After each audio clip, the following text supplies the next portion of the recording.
Dream movie, ang 5 artista na makakasama. Yung mga kaibigan ko, na-miss ko Sige sila nga. Ana Fileo. Masyado na siyang busy sa workshop niya. Huy, Bubay. Si Dong gusto ko pa rin makasama. Of course. Siyempre kailangan nandun ako. Gabi Eigenman. Magmula Marimar nakasama ko na siya Tapos yung last soap ko, kasama ko pa rin siya. Masarap ka kontrabida si Madami sila actually. Katrina Halili and Glyza De Castro. Galing. Di ba? Silang dalawa kontrabida ko, laban ako.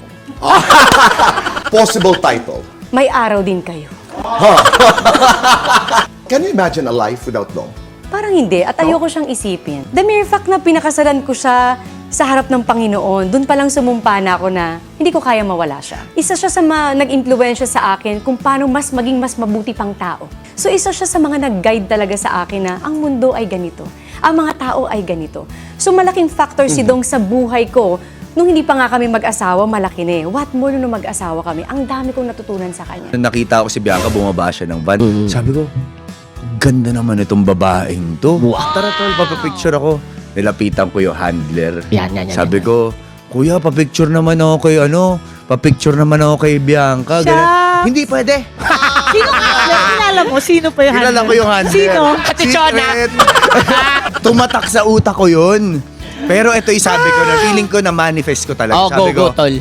Sabi ko, sabi ko sa kaibigan ko, tol, balang araw, magiging artista ako. Magiging collab team ko yung Bianca Umali. Grabe! AJ Raval came to the show. Actually, alam mo, after that, Tito Boy, nagkita kami by accident. All of us. Inintay ko nga, lumabas yung picture. Dami nagpipicture nun. Our kids played together. And then we had dinner together. And ang saya lang. Nandito ako sa isang table, nandun sila. But you know... Seryoso ba? Pero pinili ko naman kasi yun. I let them have their time. Kasi... Pero nandun ka lang. Si But you Aljur were in a common space. Yes, diba? si Aljur yung nagtanong, can we have dinner together? Kasi gusto ko makasama yung mga bata. I'm like, oh, shit, sure. May table sila, dun sila lahat. Dito ako, binubuo ko yung Lego ni Alas. Sana tinawagan mo kami.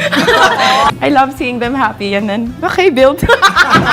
Pero masaya. I mean, That's true. maybe it was for the better talaga. Like I said in my statement, mahirap yung nagsisekreto ka, lalo na para sa mga bata na tinatago. Ayoko. Sinasabi nila, kaya pala wala sa concert si IC dahil dyan sa lalaking yan Teka lang matagal nang wala si IC sa Sex Bomb, 2009 pa lang. Bago pa ikaw dumating. Hindi pa nga ako yung asawa Sino ang nagpa-resign? Ang Panginoon nung naging Christian si IC. Yun ang will ni Lord Matagal nang wala si IC. Huwag mo akong sisihin na dahil sa akin. Kaya wala siya sa concert. It's her choice talaga. Oo, yun ganon.